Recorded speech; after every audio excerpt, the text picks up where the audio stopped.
दैवीह्येषा गुणमयी मम माया दुरत्यया மாமேவ ஏ பிரபத்யந்தே மாயாமேதாம் தரந்திதே.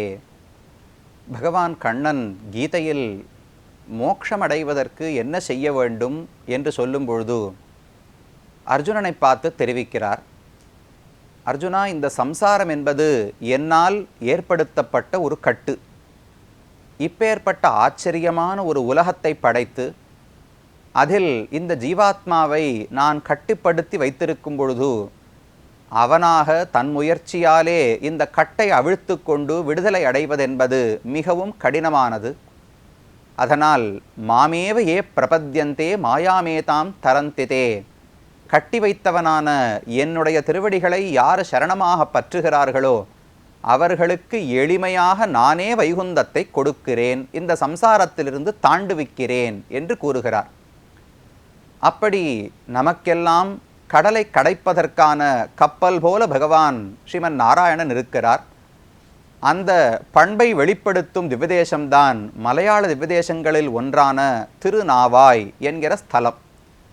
இந்த ஊரில் நாராயணன், முகுந்தன் என்கிற பெருமானோடு என்கிற பெயர்களோடு பகவான் காட்சி கொடுக்கிறார். பாரதப்புழா நதியின் கரையிலேயே இந்த ஸ்தலம் அமைந்துள்ளது என்று பார்த்தோம். இந்த ஊருக்கு ஒரு தனிச்சிறப்புண்டு. இந்த கோவிலில் மட்டும்தான் பிராட்டிக்கு, அதாவது ஸ்ரீதேவி நாச்சியாருக்கு தனியாக ஒரு சந்நிதி அமைக்கப்பட்டுள்ளது.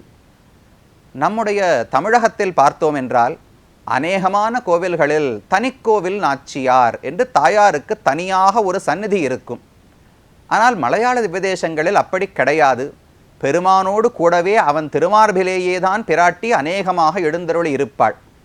ஆனால் இந்த திருநாவாய் என்கிற திவ்யதேசத்தில் மட்டும் பிராட்டி மலர்மங்கை நாச்சியார் என்கிற பெயரோடு தனி சந்நிதியில் காட்சி கொடுக்கிறார். ரொம்ப அழகான திருமேனி, வலக்கையில் அபயஹஸ்தத்தை பிடித்து கொண்டு எடக்கையால் தன்னுடைய திருவடிகளை காட்டிக்கொண்டு பிராட்டி காட்சி கொடுக்கிறாள்.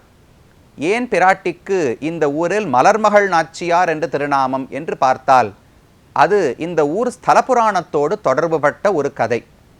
இந்த ஊரில் கஜேந்திரன் என்கிற யானை பகவானுக்கு வந்து தொண்டு செய்து கொண்டு இருந்தாராம். முதலைக்கும் கஜேந்திரனுக்கும் யுத்தம் ஏற்பட பகவான் வந்து கஜேந்திரனை ரட்சித்தார் என்கிற கதை நமக்கு எல்லாம் தெரியும். அந்த சரித்திரம் முடிந்த பிறகு கஜேந்திரன் அங்கிருந்து புறப்பட்டு இந்த திருநாவாய் என்கிற திவ்யதேசத்தில் வந்து இங்கு அருகிலேயே அழகான ஒரு புஷ்கரணி, செங்கமல புஷ்கரணி என்று உள்ளது. அங்கிருந்த தாமரை மலர்களை பறித்து பகவானுக்கு சமர்ப்பிக்க வேண்டும் என்கிற ஆசையோடு வந்தாராம். கஜேந்திரன் பகவானை அழைத்ததே தன்னுடைய உயிரை காத்து கொள்வதற்காக அல்ல. நாகம் கலேபரஸ்யாஸ்ய திராணார்த்தம் மதுசூதன கரஸ்த கமலான்யேவ பாதையோர் அர்ப்பித்தும் தவ என்று கஜேந்திரனே பகவானிடத்தில் விண்ணப்பம் செய்கிறார். பகவானே, நான் சரணாகதி செய்தது இந்த உடலை முதலை அழித்து விடுமோ என்கிற பயத்தால் அல்ல.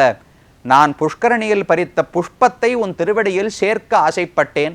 அது நடக்காமல் போகுமோ என்று பயந்திருந்தேன். அதற்காகத்தான் உன்னை வரச் சொல்லி பிரார்த்தித்தேன் என்று கஜேந்திரன் தெரிவிக்கிறார். பகவானும் ஆனந்தமாக கஜேந்திரன் சமர்ப்பித்த புஷ்பத்தை தன்னுடைய திருவடிகளிலே சேர்த்து கொண்டாராம். இது புராணங்களில் காணப்படுகிற சரித்திரம். அதற்கு பிறகு கஜேந்திராழ்வான் இந்த ஊருக்கு வந்து இங்கிருந்த புஷ்பங்களை பறித்து பகவானுக்கு சமர்ப்பிக்க ஆசைப்பட்டாராம். ஆனால் அதே இடத்தில் பெரிய பிராட்டியார், அதாவது ஸ்ரீ மகாலட்சுமி தாயார், இந்த புஷ்கரனில் இருந்த மலர்களை பறித்து பகவானுக்கு தினமும் அர்ச்சனை செய்து கொண்டு வந்தார். இப்போ ரெண்டு பேருக்கும் போட்டி ஏற்பட்டது. ஒரு புறம் கஜேந்திரன், அவருக்கும் இந்த தாமரை மலர்களை சமர்ப்பிக்க வேண்டும் என்கிற ஆசை.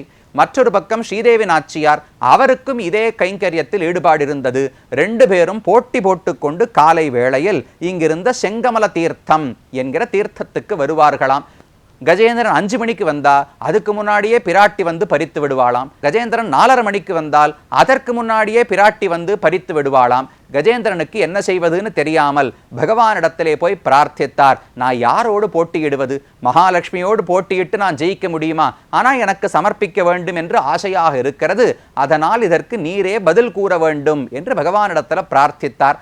அப்ப நாவாய் முகுந்தன் எம்பெருமான் பிராட்டியை அழைத்து, நான் இப்போ முக்கியமான ஒரு வேலையை கொடுக்க போகிறேன், நீர் எனக்கு அர்ச்சனை செய்தது போரும், ரொம்ப நாட்கள் செய்துவிட்டீர், இனிமேல் அது வேண்டாம், இப்போது வேறு ஒரு பொறுப்பு உள்ளது, என்னோடு கூட அருகில் ஆசனத்தில் அமர்ந்து கஜேந்திரன் சமர்ப்பிக்கக்கூடிய புஷ்பங்களை தேவரீரும் ஏற்றுக்கொள்ள வேண்டும் என்று பகவான் ஸ்ரீதேவி நாச்சியாரை பற்றி சொன்னாராம். சரின்னு பிராட்டி ஒப்புக்கொண்டாள். எப்பவுமே ஒரு தாய் இருந்தால் தாய்க்கு 2 ஸ்தானங்கள் உண்டு.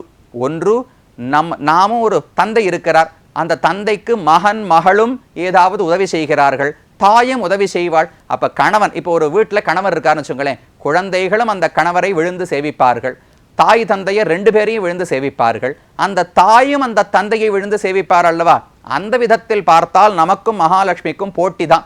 நாமும் பகவானுக்கு கைங்கரியம் பண்ணணும், பிராட்டி பகவானுக்கு கைங்கரியம் செய்ய வேண்டும். 2 பேருமே சேஷபூதர்கள், தாசர்கள் ஆனபடியால். ஆனா பிராட்டிக்கு இன்னொரு பொறுப்பு இருக்கு. தான் கணவனை விழுந்து சேவிக்க வேண்டும், ஆனா குழந்தைகள் சேவிக்கும் போது கணவனோடு அருகிலிருந்து அனுகிரகமும் செய்ய வேண்டும் அல்லவா. அதைத்தான் பெருமான் இந்த ஊரிலே காட்டி கொடுத்தாராம். மிதுனமே பிராப்பியம், நாம வைகுந்தத்தை போய் அடைய போகிறோமோ இல்லையோ, யாருக்கு கைங்கரியம் செய்ய போகிறீர்கள்னு கேட்டால் நாராயணனுக்கு கைங்கரியம்னு சொல்லக்கூடாது.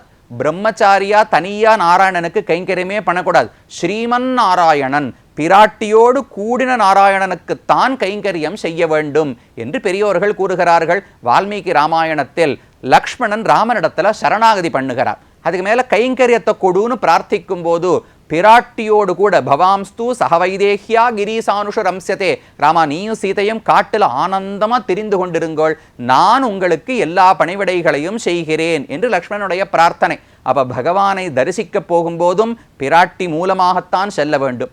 பகவானுக்கு கைங்கரியம் பண்ணும் போதும் பிராட்டியோடு சேர்த்து அமைத்து வைத்துத்தான் கைங்கரியம் பண்ண வேண்டும். அதை போல பகவான் என்ன சொன்னார், நீர் கஜேந்திரனோட போட்டி போட வேண்டாம், என் அருகிலே வந்து அமர்ந்து கொண்டு நாம் இருவருமாக கஜேந்திரனுடைய பூக்களை ஏற்றுக்கொள்ளலாம் என்று தெரிவித்து இந்த ஒரு சிக்கலுக்கு முடிவு கட்டினாராம். அதுக்கு பிறகு கஜேந்திரன் ஆனந்தமாக புஷ்ப கைங்கரியம் செய்தார் என்று சொல்லப்படுகிறது. திருமங்கையாழ்வார் இந்த ஊர் திருநாவாயை பற்றி பாடும் பொழுது, தூவாய புள்ளூர்ந்து வந்து துறைவேழம் மூவாமை நல்கி முதலை துணித்தானை தேவாதி தேவனை செங்கமலக் கண்ணானை நாவாயுளானை நரையூரில் கண்டேனே என்று பாடுகிறார். தூவாய புள்ளூர்ந்து, ரொம்ப தூய்மையான வாய். பகவானை எப்பவும் கருடன் ஸ்தோத்திரம் பண்ணிட்டே இருப்பாரா, அதனால தூவாய புல், தூய்மையான வாயை உடைய பக்ஷி கருடன் பேரிலே ஏறி ஊர்ந்து வந்து துறை வேழம் மூவாமை நல்கி, கஜேந்திரனுக்கு எந்த தாழ்ச்சியும் எந்த ஒரு பாதிப்பும் ஏற்படாமல் ரட்சித்து கொடுத்தானே அந்த பெருமான் முதலை துணித்தானை, கஜேந்திரன் ரட்சிச்சுட்டார்,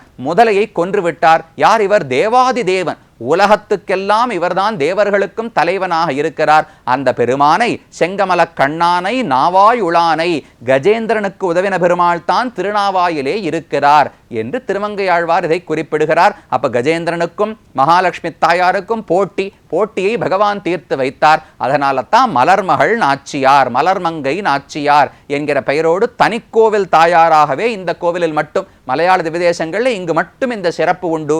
பிராட்டியை தரிசித்துக் கொள்ளுகிறோம். அதே போல இந்த ஊருக்கு பாசுரம் பாடினவர்கள் யார், மங்களாசாசனம் யார் என்று பார்த்தால் நம்மாழ்வார் இந்த ஊருக்கு, கீழே திருமங்கையாழ்வாருடைய பாசுரம் பார்த்தோம். அதே போல சுவாமி நம்மாழ்வார் தன்னுடைய திருவாய்மொழி என்கிற பிரபந்தத்தில் 9ஆம் பத்து 8வது திருமொழி, திருவாய்மொழி அறுக்கும் வினையாயின ஆகத்தவனை என்கிற அழகான திருவாய்மொழி, அந்த 10 பாடல்களாலும் இந்த நாவாயில் இருக்கக்கூடிய பெருமானையே புகழ்ந்து பாடுகிறார். நாவாயுளானை பகவானை அடைய வேண்டும்னு ஆழ்வாருக்கு ரொம்ப ஆசை. இதற்கு முன் பதிகத்தில் ஆழ்வார் தூது விட்டார். இங்கிருந்து சில பட்சிகளை அழைத்து பகவானிடத்தில் போய் நான் அவருக்காக காத்து கொண்டிருக்கிறேன் என்று தூது அனுப்பினார் ஆழ்வார். அந்த தூது போய் பகவான் வர வேண்டுமே, அவ்வளவு நாள் ஆழ்வாரால பொறுக்க முடியவில்லையாம். சரிவா நாம நாவாய்க்கு செல்லுவோம் என்று புறப்பட்டு திருநாவாய் திவ்யதேசத்தை தரிசிப்பதற்காக ஆசைப்பட்டு ஆழ்வார் புறப்படுகிறார். போற வழியெல்லாம் ஆசை, என்னைக்கு பார்ப்பேனோ, என்னைக்கு கண்ணால் அவரை தரிசிப்பேனோ, கைங்கரியம் பண்ண வேண்டும், அவரை பற்றி ஸ்தோத்திரம் பண்ண வேண்டும், அந்த ஊரில் வாழ வேண்டும், இப்படியெல்லாம் ஆசைப்பட்டு 10 பாசுரங்களை பாடுகிறார். அறுக்கும் வினையாயின ஆகத்தவனை நிறுத்தும் மனத்தொன்னிய சிந்தையினார்க்கு வெறித்தன்மலர் சோலைகள் சூழ் திருநாவாய் குறுக்கும் வகை உண்டுகளோ கொடியேற்கே என்று ஆழ்வாருடைய பாசுரம். ஆகத்து அவனை நிறுத்தும் மனத்து ஒன்றிய சிந்தையினார்க்கு, பகவானை என்னுடைய மனதிலே நிறுத்தப் போகிறேன், வைக்கப் போகிறேன் என்கிற ஒருமித்த எண்ணத்தோடு யாரெல்லாம் இருக்கிறார்களோ அவர்களுக்கு அறுக்கும் வினையாயின, வினைன்னு சொன்னா பாபம் அல்ல, அந்த பாபத்தால் வந்த அறிவின்மை, அந்த அறிவின்மையால் வந்த தவறான நடத்தை எல்லாத்தையுமே வச்சுக்கலாம். அவித்யா, கர்மம், வாசனை எல்லாமே வினைகள் தானே. அதையெல்லாம் அறுக்கும், அதை எல்லாவற்றையும் போக்கிக் கொடுக்கக்கூடிய பெருமை உள்ளது. எதற்கு? பகவானுக்கான்னு கேட்டால் வெறித்தன்மலர் சோலைகள் சூர் திருநாவாய். பகவான் முகுந்தனை பற்றி ஆழ்வார் பாடவே இல்லை. என்னுடைய வினைகளை எல்லாம் யார் தெரியுமா போக்குகிறார்கள்? திருநாவாய் என்கிற திவ்யதேசமே போக்கிக் கொடுக்கும். அப்படிப்பட்ட பெருமானை குறுக்கும் வகை உண்டுகளோ கொடியேற்கே. அந்த பெருமானை கிட்டி அவனை தரிசிக்கிற வாய்ப்பு எனக்கு கிடைக்குமா என்று ஆழ்வார் பதறிக்கொண்டிருக்கார். ரொம்ப வருத்தத்தில் பாடுறார். தூது அனுப்பிவிட்டார். போன தூதர்கள் இன்னும் திரும்ப வந்து செய்தி சொல்லவில்லை. பகவானும் வந்து ஒன்றும் ஏற்றுக்கொள்ளவில்லை. ஆனால் கண்டிப்பாக வந்து விடுவார் நம்பிக்கை இருக்கு. இப்போ சீதைக்கு ஹனுமான் போய் சீதையை பார்த்துட்டார். திரும்ப போய் ராமனிடத்தில் செய்தி சொல்லி ராமனை அழைத்து கொண்டு வருவதற்குள் சீதைக்கு மனசு எவ்வளவு பதறி இருக்கும். அதை போல ஆழ்வார் பதட்டத்தோடு இப்படியெல்லாம் அனுபவிக்கணும். ராமன் வருவார், லங்கையை ஆழ்வார், அதுக்கு மேலே ராவணனை கொன்று விடுவார், என்னை மீட்டு கொண்டு அயோத்திக்கு போவார், பட்டாபிஷேகம் நடக்கும், எல்லாம் ஆசைப்பட்டிருப்பாளே சீதை. அதை போல ஆழ்வார் எப்படியெல்லாம் பகவானை அடைந்து அனுபவிக்க வேண்டும் என்று ஆசைப்பட்டு அதற்கு பாரிப்பு கிடைச்சிருமான்னு ஒரு துடிப்பு இருக்குமோ இல்லையோ, அந்த துடிப்போடு இந்த 10 பாசுரங்களையும் பாடுகிறார். எவைகொல் அணுகப் பெருநாள் என்றெப்போதும் கவையில் மனமின்றி கண்ணீர் கலுழ்வன் நவையில் திருநாரணன் சேர் திருநாவாய் அவையுள் புகழாவது ஓர் நாள் அறியேனே. திருநாவாய் பகவானுடைய அவை, அவனுடைய சபைக்குள்ள ஒரு நாள் நான் புகுந்து விடுவேனா? என்னைக்கு நடக்க போறதுன்னு தெரியலையே. ஆனா என் மனது அதையே ஆசைப்படுகிறது. எவைகொல் அணுக பெருநாள் என்று எப்போதும் என்னைக்கு அடைய போறேன்னு என் மனசு ஆசைப்படுறதே தவிர, அவனை தவிர பகவானை தவிர வேறு ஒரு பொருளை என் மனது நினைக்கவே மறுக்கிறது. அவ்வளவனுக்கு ஆட்பட்டு விட்டேன். கண்கள் கழுழ்வன், கண்ணெல்லாம் கண்ணீர் பெருகி கொண்டு நிற்கிறேன். அதை தவிர வேற என்ன பண்றதுன்னு எனக்கு தெரியவில்லை. நவையில் திருநாரணன் சேர் திருநாவாய். நவையினா குற்றம், ஒரு குற்றமும் இல்லாதவராய். திருநாரணன் ஆழ்வாரே பெயர் சூட்டுகிறார். நாராயணன்னு பகவானுக்கு பெயர். அந்த பெருமான் இருக்கக்கூடிய திருநாவாய் என்னைக்கு நான் அடையப் போகிறேனோன்னு ஆழ்வார் ஆசையோடு பாடினது.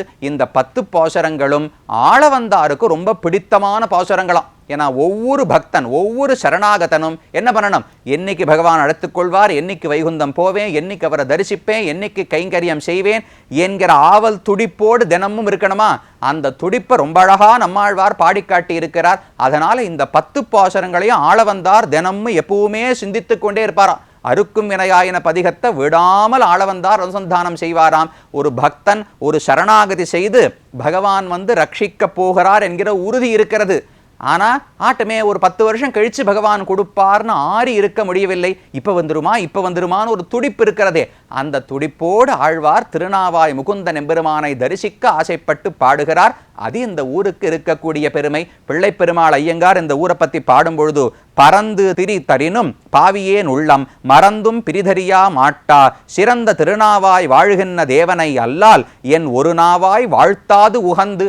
என் மனசு திருநாவாயில் இருக்கிற பெருமானத்தை தவிர யாரையுமே நினைக்க மாட்டாது. தேவனை அல்லால் என் ஒரு நாவாய் வாழ்த்தாது. நான் ஆசைப்பட்டு ஒருத்தரை ஸ்தோத்திரம் பண்ண வேண்டும், வாழ்த்த வேண்டும் என்றால் அது நாவாய் முகுந்தனை மட்டும்தான். வேறு யாரிடத்திலும் என் நா வாய் புகுகிறதில்லை என்று அழகாக பாடுகிறார். இது மலையாள திவ்யதேசங்களில் முதல் திவ்யதேசம். பாரத புழாவின் கரையில் இருக்கக்கூடிய திருநாவாய் என்கிற திருத்தலத்தை தரிசித்துக் கொண்டோம். அடுத்து இதற்கு அருகிலேயேதான் அடுத்த திவ்யதேசம் திருவித்துவக்கோடு என்று குலசேகராழ்வாருக்கு மிகவும் நெருக்கமான ஒரு திவ்யதேசம்.